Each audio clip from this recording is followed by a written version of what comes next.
नमस्कार, मी प्रसाद संकपाळ, जिल्हा आपत्ती व्यवस्थापन अधिकारी, जिल्हाधिकारी कार्यालय कोल्हापूर। आपण बघतोय गेली 8 दिवस झाले कोल्हापूर जिल्ह्यामध्ये अगदी दमदार पाऊस सुरू आहे। येणाऱ्या पुढच्या 4 दिवसांमध्ये भारतीय हवामान खात्याने कोल्हापूर जिल्ह्यासाठी आपल्याला ऑरेंज अलर्ट दिलेला आहे। कदाचित या पुढच्या 4 दिवसांमध्येही पाऊस जोरदार होण्याची शक्यता नाकारता येत नाही। या झालेल्या पावसामुळे जिल्ह्यातील सर्वच धरण क्षेत्रामध्ये दमदार पाऊस झाल्यामुळे धरणातील पाणी पातळीमध्येही वाढ झालेली आहे आणि धरणाच्या पुढे जे नदी क्षेत्र आहे, ज्याला आपण प्री कॅचमेंट म्हणतो, या नदीच्या पाणी पातळीमध्येही जो खुला स्रोत आहे त्यामध्येही मोठ्या प्रमाणावरती नदीच्या पाणी पातळीत वाढ झालेली दिसते। आजचा जर आपण पाऊस बघितला, जिल्ह्याची सरासरी साधारणपणे 30 मिलीमीटरच्याही वरती आहे। जिल्ह्यातील बऱ्याच तालुक्यांमध्ये अतिवृष्टी झालेली आहे, जी 65 मिलीमीटरच्या वरती आहे, त्याला आपण अतिवृष्टी असं म्हणतो।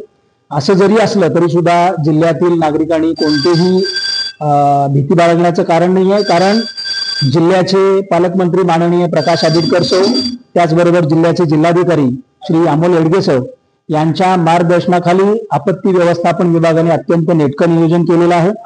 माननीय पालकमंत्री महोदयांनी स्वतः यापूर्वी 2 बैठका घेऊन जिल्ह्यातील सर्व यंत्रणांना सूचित केलेलं आहे, आदेशित केलेलं आहे आणि त्यांनी केलेला नियोजन पूर्वतयारी याचा आढावा घेतलेला आहे। जिल्हाधिकारी महोदय सातत्याने सर्व यंत्रणांच्या आढावा घेत आहेत, त्यांना सूचित करत आहेत। त्याचबरोबर जिल्हा प्रशासनाची जी आपत्ती व्यवस्थापनाची यंत्रणा आहे ती सज्ज आहे। जिल्हा प्रशासनाकडे मोठ्या प्रमाणावरती साधन सामुग्री उपलब्ध आहे, ज्याच्यामध्ये इन्फ्लेटेबल रबर मोटर बोट आहेत, लाईफ जॅकेट आहेत, लाईफ रिंग आहेत, रोप आहेत। त्याचबरोबर जिल्ह्याचा जो नियंत्रण कक्ष आहे, ज्या ठिकाणी आता आपण सध्या उभे आहोत, हा नियंत्रण कक्ष अहोरात्र 24 तास कार्यरत आहे। या ठिकाणी 4 लँडलाईन उपलब्ध आहेत, त्याचबरोबर 1077 हा टोल फ्री क्रमांक उपलब्ध आहे। आपल्या आजूबाजूला जर आपत्कालीन परिस्थिती निर्माण होती असं वाटलं तर जिल्ह्याच्या कानाकोपऱ्यातील नागरिक घडलेल्या घटनेची माहिती इथं देऊ शकतात आणि जर आपल्याला बाह्य मदतीची आवश्यकता असेल तर त्याचीही मागणी करू शकतात।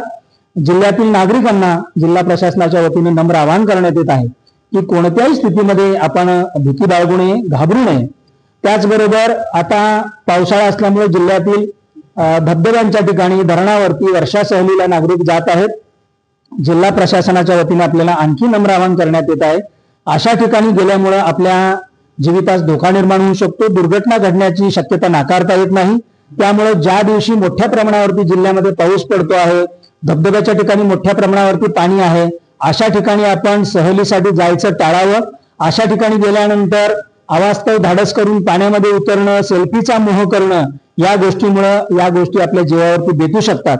तर हे करण्याचं आपण टाळावं। आपल्या बरोबरच आपल्या सोबत असणाऱ्या व्यक्तींची, आपल्या मित्र परिवाराची आपण काळजी घेणं आवश्यक आहे, असं आवाहन जिल्हा प्रशासनाच्या वतीने आपल्याला करण्यात येत आहे। साधारणपणे आता जर आपण दुपारी 2 वाजताची पातळी बघितली तर ती साधारणपणे 34 फुटाच्या वरती गेलेली आहे आणि पंचगंगा नदीची जी इशारा पातळी आहे ती 39 फूट आहे आणि धोका पातळी 43 फूट आहे।